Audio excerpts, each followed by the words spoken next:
Entreprendre en Afrique rend visite à l'ancien maire de Bahani qui s'est spécialisé dans l'élevage de poulets associé à l'agriculture. Je m'appelle Ali Abdelouahab, origine de Bahani, Zaga. Je suis éleveur depuis 34 ans. Et dans le jardin, tout ce que je plante là. Depuis 3 ans, je commence à produire les poussins au lieu de vendre des œufs à consommer. Je vends aussi les poussins pour élever. Malheureusement, il y a le problème d'électricité ici aux Comores. Par exemple, la couveuse qui est là, il y a 458 œufs qui sont là. Et là, il y a un moteur qui est là pour l'essence. Mais vous savez que l'essence aussi, ça coûte cher, 750 francs le litre. Donc, du 6 heures jusqu'à 18 heures, je consomme 20 litres. Donc, c'est trop. C'est pourquoi vous voyez que je n'allume pas. Donc là, moi, je décidais que d'ici la closion de ces œufs qui sont là, je vais laisser. Je n'allais pas mettre des œufs dans la machine tant que la situation de l'électricité est comme ça. Peut-être on va abandonner la production de poussins jusqu'à la reproduction de l'électricité normale. Mais moi, j'aime ce travail. Et encore, ici au Comores, j'ai à peu près pas mal d'élèves, à peu près 5000 élèves que je les enseignais pendant ce temps-là. Même il y a l'université de Comores, ils envoient des élèves ici chaque année pour apprendre à faire. Parce que là-bas, ils font la théorie et ils viennent ici pour faire la pratique. Au moment où j'étais maire, j'ai perdu tout. Et pourtant, là, on ne gagne rien. Seulement aller là-bas, revient, faire tout ce qui concerne le village et la région. Mais pour moi, j'arrive ici à 18 h, donc tout ne marche pas. Parce que même notre prophète, c'est ça ce qu'il a choisi. Le prophète a choisi l'élevage. Parce qu'il était éleveur.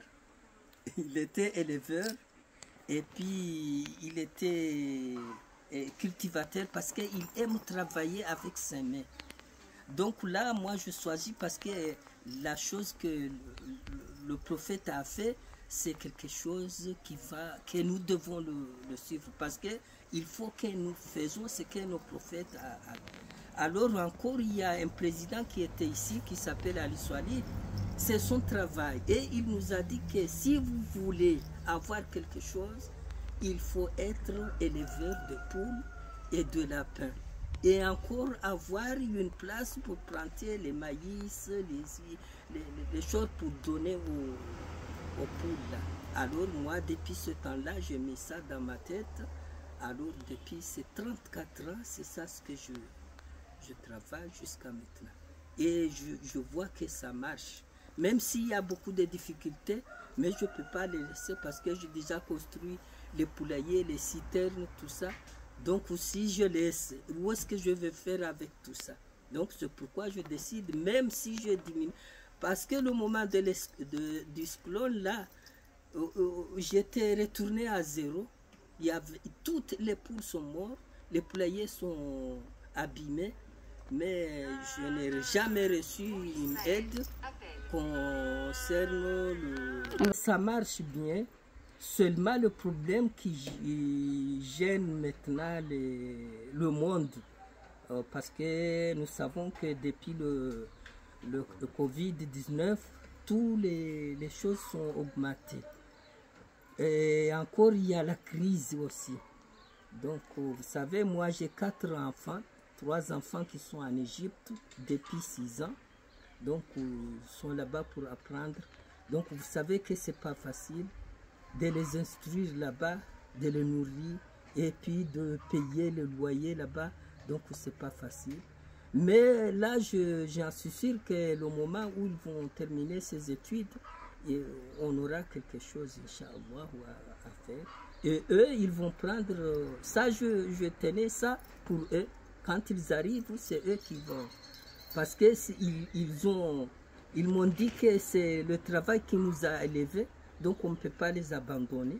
Donc là, on est ici, mais toujours on pense ce que nous allons faire. Parce que nous ne voulons pas abandonner ton travail, parce que grâce à eux, qui nous a fait venir ici pour apprendre.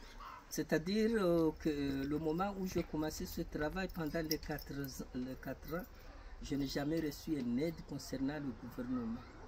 Mais moi, je fais des crédits par mec, par ami, projet ami. Seulement, j'avais reçu une aide qui vient de France par une association qui s'appelle Malaisie de Comores. Ce couveuse qui est à l'intérieur là, ça c'est une association qui m'a donné ça pour produire les poussins. Et ils m'ont envoyé aussi 2000 € pour acheter la pour vendre. Et il faut que je lui donne 20% de la marge, c'est-à-dire du bénéfice. Oui. Mais le problème, c'est que j'avais laissé 20% pour eux, tout ce que je gagne là. Mais le problème, c'est que le moment où le cyclone est arrivé, tout est abîmé, les poules sont tous morts. Alors je suis obligé de prendre le peu d'argent que j'avais laissé à eux et je commençais à reproduire petit à petit.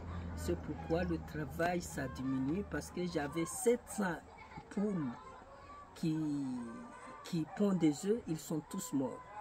Et il y avait 880 œufs qui étaient dans les machines aussi, ils sont tous abîmés à cause de tout ça. Et maintenant, je gagne 40 œufs par jour, mais c'est par ma volonté parce que je ne veux pas avoir beaucoup à cause de l'électricité, mais les machines sont là.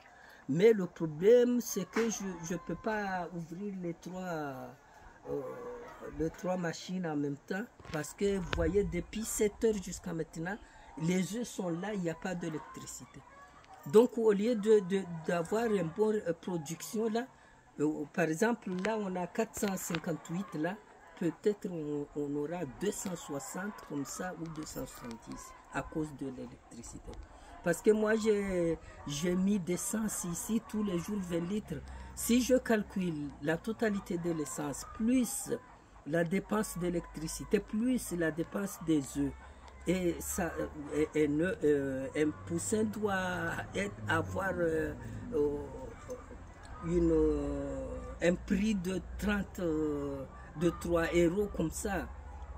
Et ça, c'est trop. Donc, c'est pourquoi moi, je choisis de faire petit à petit. Et là, si ceux qui sont là sont déjà arrivés, là, je vais laisser pendant un moment. Peut-être en ce temps-là, je vais vendre les œufs à des gens qui voulaient mettre dans les machines. En attendant, si la reproduction de l'électricité est normale, on va reprendre